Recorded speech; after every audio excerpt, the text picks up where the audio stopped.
नमस्कार दोस्तों, मैं अर्जुन आपका स्वागत करता हूँ स्टे बाय अर्जुन के यूट्यूब चैनल में। तो दोस्तों, आज की हमारी क्लास है उत्तर भारत का जो है विशाल मैदान के बारे में आज की क्लास में जानेंगे। तो दोस्तों, वीडियो को अंत तक जरूर देखना ताकि सभी क्वेश्चन जो है आपको आसानी से याद हो जाएं। साथ ही दोस्तों, अगर आप हमारे चैनल पर पहली बार आएँ तो हमारे चैनल को भी सब्सक्राइब कर लीजिएगा, साथ ही बेल आइकन को प्रेस कर लीजिएगा ताकि हमारे आने वाले वीडियो का नोटिफिकेशन जो है आप तक पहुँचता रहे। तो चलिए दोस्तों, वीडियो को स्टार्ट करते हैं। यानी आज की क्लास में जो है हम जानेंगे भारत का विशाल यानी उत्तर भारत का विशाल मैदान के बारे में जो है आज की क्लास में जानेंगे। तो यहाँ पर हेडिंग डालेंगे उत्तर भारत का विशाल मैदान। यहाँ पर दोस्तों हेडिंग डालेंगे उत्तर भारत का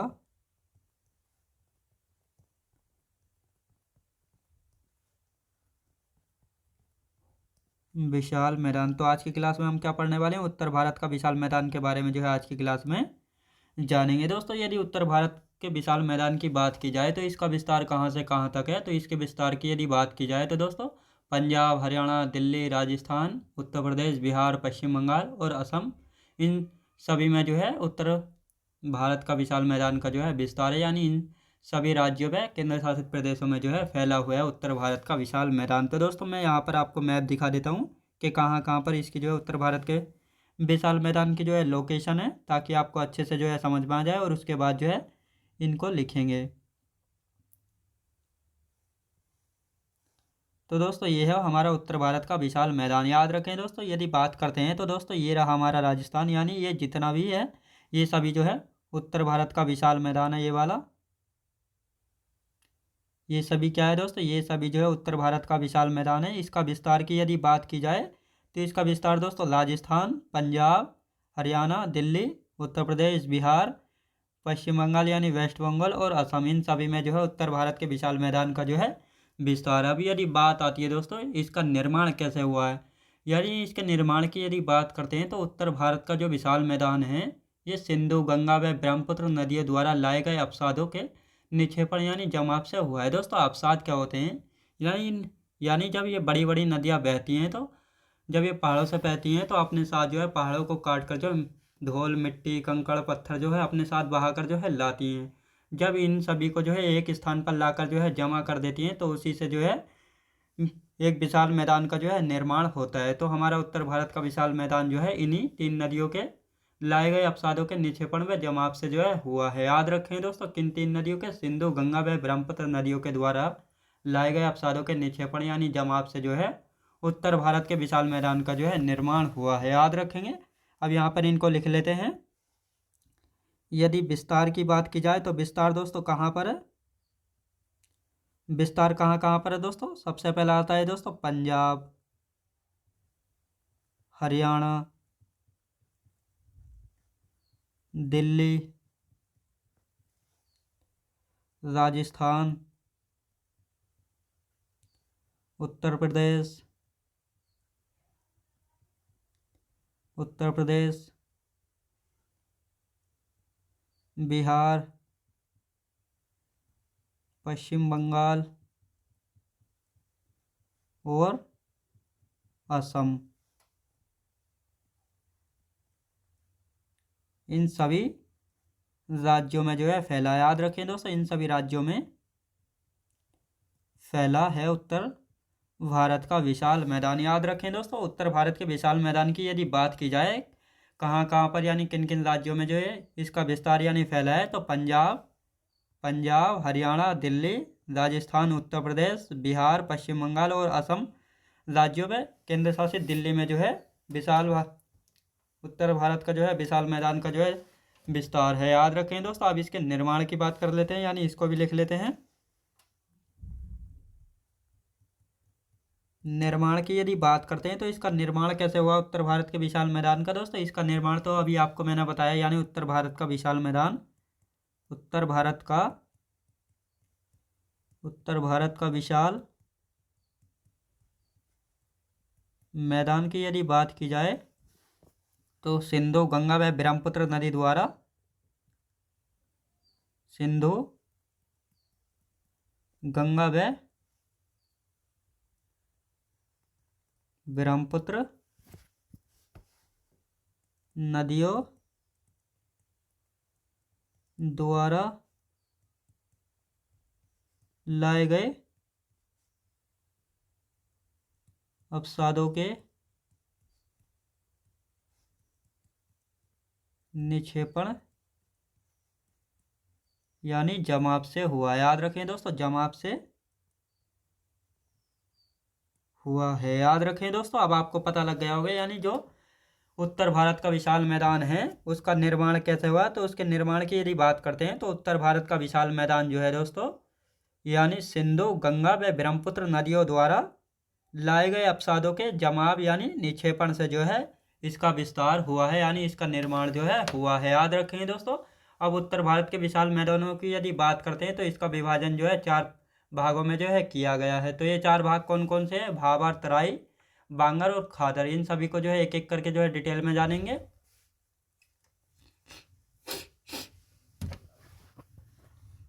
तो अब यहाँ पर दोस्तों यदि बात करते हैं विभाजन की, यदि बात करते हैं विभाजन, तो विभाजन जो है 4 भागों में जो है किया गया है। याद रखें दोस्तों, उत्तर भारत के विशाल मैदान का जो है विभाजन 4 भागों में जो है किया गया है। तो ये 4 भाग कौन कौन से हैं इनके बारे में देख लेते हैं।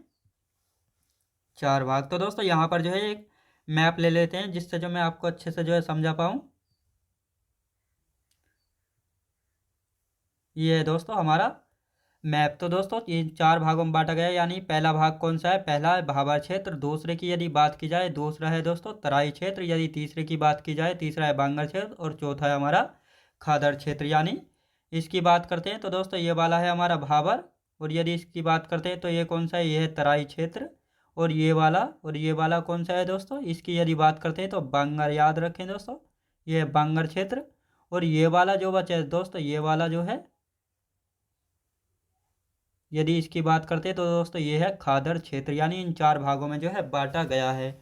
और यदि इस हिमालय की बात करते हैं तो ये हिमालय कौन सा है? ये है शिवालिक हिमालय। याद रखें दोस्तों, शिवालिक हिमालय। यानी हिमालय जो है 3 भागों में बटा हुआ है। यानी हिमालय की 3 श्रेणियां हैं। कौन कौन सी श्रेणियां हैं? महान हिमालय, मध्य हिमालय और तीसरा है दोस्तों शिवालिक हिमालय। इसी शिवालिक हिमालय के दक्षिण में कौन सा क्षेत्र पड़ता है? तो भाबर क्षेत्र पड़ता है। और भाबर क्षेत्र के दक्षिण में कौन सा? तराई। और तराई के दक्षिण में दोस्तों बांगर के दक्षिण में कौन सा है? खादर क्षेत्र। तो इस प्रकार से इस सीक्वेंस में जो है यहाँ पर जो है दिया हुआ है। अब बात आती है दोस्तों, जब ये बड़ी बड़ी नदियाँ जो हैं शिवालिक हिमालय से बहती हैं, यानी इसको जो है काट कर अपने साथ जो है मोटे मोटे यानी बड़े बड़े पत्थर लेकर आती हैं, तो उनको जो है ज़्यादा दूर तक जो है अपने साथ बहाकर नहीं ले जा सकती, तो उनको जो है यहाँ पर एकत्र कर देती हैं। याद रखें दोस्तों, जो कि भाबर क्षेत्र जो है कहलाता है। और यहाँ पर जो है नदियाँ दोस्तों विलुप्त हो जाती हैं, यानी इन पत्थरों के नीचे से जो है बहना स्टार्ट कर देती हैं। और इसके बाद जो है तराई क्षेत्र आता है, और तराई क्षेत्र में जो है नदियाँ पुनः जो है बाहर निकल आती हैं। और इस क्षेत्र में जो है घनी वनस्पतियाँ जो है पाई जाती हैं। और इसके बाद जो है इसके आगे का क्षेत्र आता है दोस्तों बांगर क्षेत्र। दोस्तों बांगर क्षेत्र क्या होता है? जब नदियाँ जो है अपने साथ, यहाँ पर बताता हूँ दोस्तों, ये है दोस्तों नदी, ये जो है इसमें पानी जो है बह रहा है। जब इसमें बाढ़ आती है तो दूर तक जो है, यानी दूर तक जो है इसका पानी जाता है। याद रखें दोस्तों, दूर तक जो है इसका पानी जो है जाता है। तो जहाँ तक जो ये पानी जाता है, यानी जो ये जहाँ तक जो है पानी जाता है, इसको जो है खादर क्षेत्र कहा जाता है। याद रखें दोस्तों, खादर क्षेत्र जो है कहा जाता है। लेकिन अब जहाँ भी बाढ़ आती है तो उनका पानी जो है ज़्यादा दूर तक जो है नहीं जाता। याद रखें दोस्तों, यानी ज़्यादा दूर तक जो है पानी नहीं जाता है। और जहाँ पर जो है बाढ़ का पानी नहीं जाता वह क्षेत्र क्या कहलाता है? वह क्षेत्र जो है बांगर कहलाता है। और जिन क्षेत्र तक जो है पानी जाता है और पानी फिर वापस जो है नदियों में आ जाता है, तो उसको जो है क्या कहा जाता है? उसको जो है खादर क्षेत्र जो है कहा जाता है। याद रखें दोस्तों, यानी खादर क्षेत्र में कहा गया है कि हर साल जो है नई जलोढ़ मिट्टी का जो है जमाव होता है। और जहाँ तक अब बाढ़ का पानी नहीं जाता है तो उस क्षेत्र को जो है भांगर क्षेत्र जो है कहा जाता है। तो अब इनको जो है एक एक करके जो है समझ लेते हैं। तो सबसे पहला आता है दोस्तों भाबर क्षेत्र। याद रखेंगे,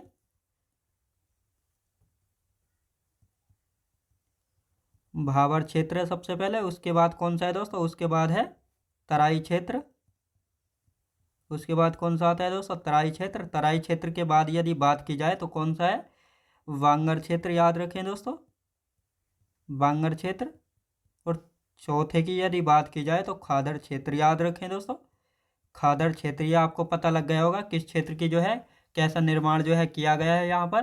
तो आप सबसे पहले आते हैं दोस्तों भाबर क्षेत्र। यदि भाबर क्षेत्र की यदि बात की जाए, पहले नंबर पर आता है दोस्तों भाबर क्षेत्र। भाबर क्षेत्र की यदि बात करते हैं तो भाबर क्षेत्र दोस्तों शिवालिक हिमालय के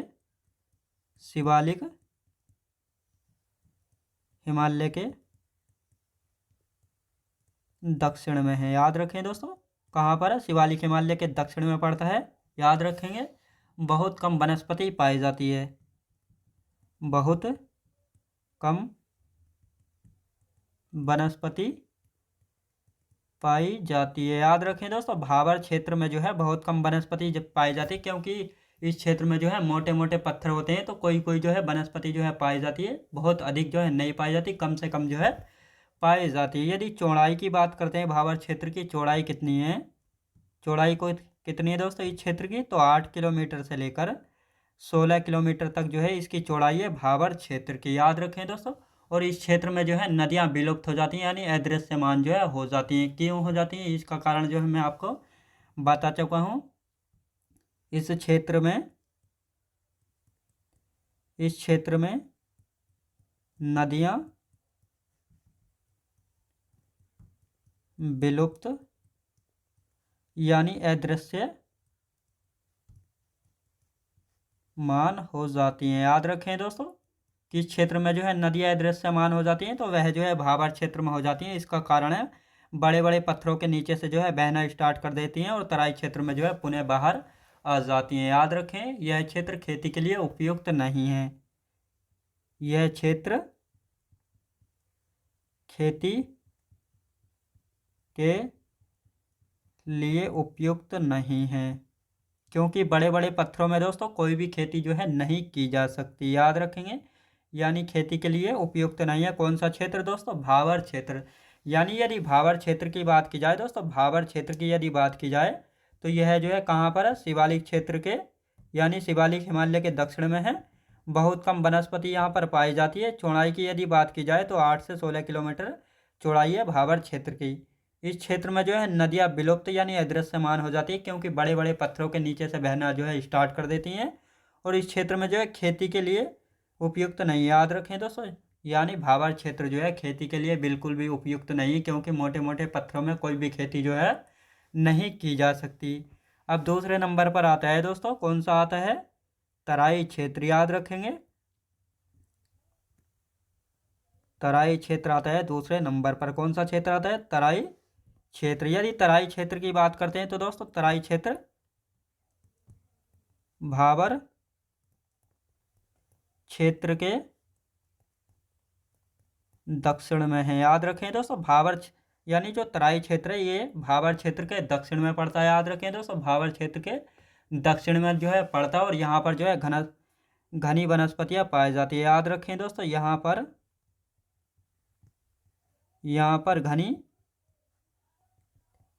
वनस्पति जो है पाई जाती हैं। याद रखें दोस्तों, घनी वनस्पति जो है पाई जाती है, क्योंकि दोस्तों यहाँ पर जो है मोटे मोटे पत्थर नहीं पाए जाते, बहुत बारीक बारीक जो है पत्थर जो है पाए जाते हैं। यानी इस क्षेत्र में जो है हर समय तराई रहती है, और नदियाँ जो है इस क्षेत्र में पुनः जो है बाहर आ जाती हैं, यानी दृश्यमान जो है हो जाती हैं। याद रखें दोस्तों। और इस क्षेत्र की यदि बात करते हैं तो इसकी चौड़ाई कितनी है? यानी जो तराई क्षेत्र है इसकी चौड़ाई की यदि बात करते हैं तो 20 से 30 किलोमीटर लंबा जो है इसकी चौड़ाई है। याद रखें दोस्तों, 20 से 30 किलोमीटर चौड़ाई किसकी? तराई क्षेत्र की। याद रखेंगे। और भाबर क्षेत्र में जो नदियाँ विलुप्त यानी अदृश्यमान हो जाती हैं, वह इस क्षेत्र में जो है पुनः दृश्यमान हो जाती है, यानी पुनः बाहर जो है निकल आती हैं। याद रखेंगे, भाबर क्षेत्र में जो नदियाँ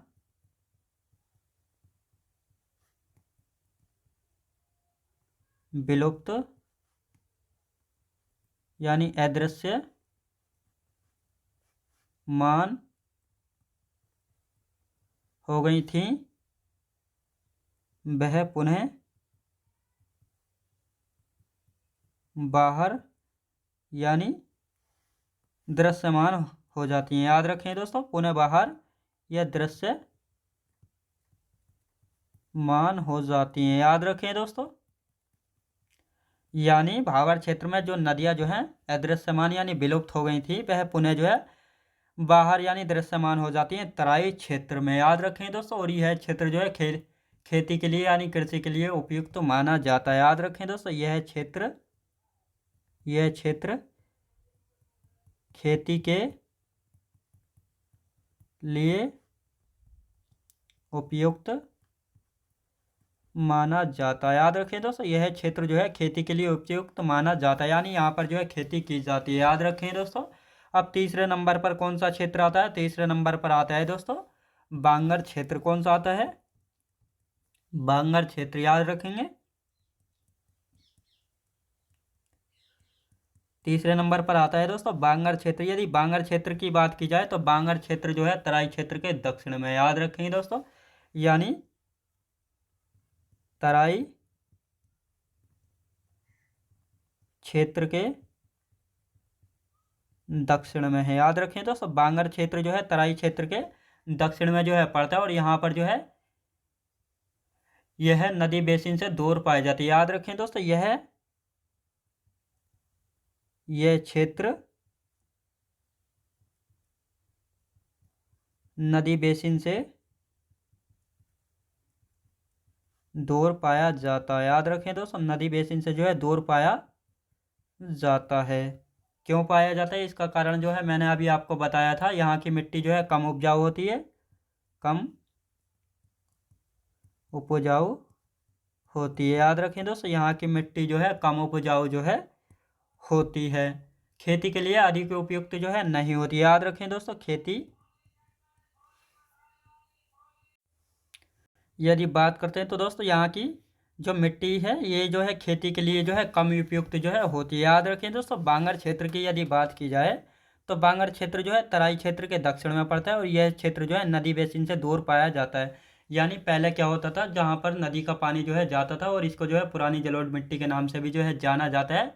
याद रखेंगे, और यहाँ पर जो है कम उपजाऊ मिट्टी जो है पाई जाती है, और खेती के लिए जो है कम उपयुक्त जो है होती है। याद रखेंगे। अब आते हैं दोस्तों नंबर 4 पर आता है खादर क्षेत्र। याद रखेंगे, नंबर 4 पर कौन सा आता है? खादर क्षेत्र आता है नंबर 4 पर।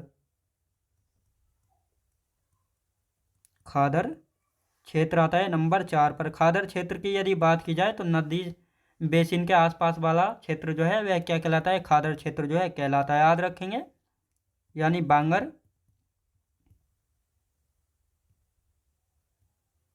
क्षेत्र के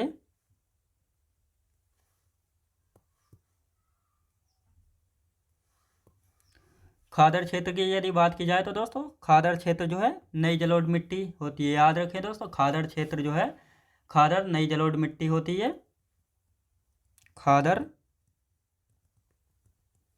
नई जलोढ़ मिट्टी होती है। याद रखें दोस्तों, खादर जो है नई जलोढ़ मिट्टी जो है होती है, और नदी बेसिन के आसपास जो है पाई जाती है। याद रखें दोस्तों, नदी बेसिन के आसपास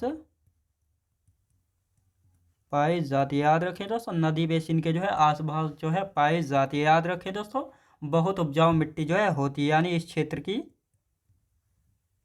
बहुत उपजाऊ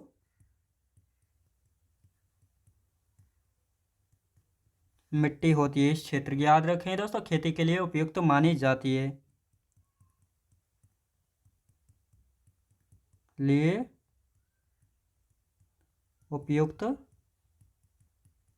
मानी जाती है। याद रखेंगे, यहाँ पर दोस्तों यदि हम बात करते हैं खादर क्षेत्र की, तो खादर क्षेत्र जो है नई जलोढ़ मिट्टी होती है, और ये जो है नदी बेसिन के आसपास पाई जाती है। याद रखें दोस्तों, नदी बेसिन के जो है आसपास पाई जाती है खादर मिट्टी, बहुत उपजाऊ मिट्टी होती है, और ये खेती के लिए जो है उपयुक्त मानी जाती है। याद रखेंगे दोस्तों, तो ये था हमारा आज का उत्तर भारत का विशाल मैदान, जिसके विस्तार की यदि बात की जाए पंजाब, हरियाणा, दिल्ली, राजस्थान, उत्तर प्रदेश, बिहार, पश्चिम बंगाल और असम में जो है इसका विस्तार है। निर्माण कैसे होता है?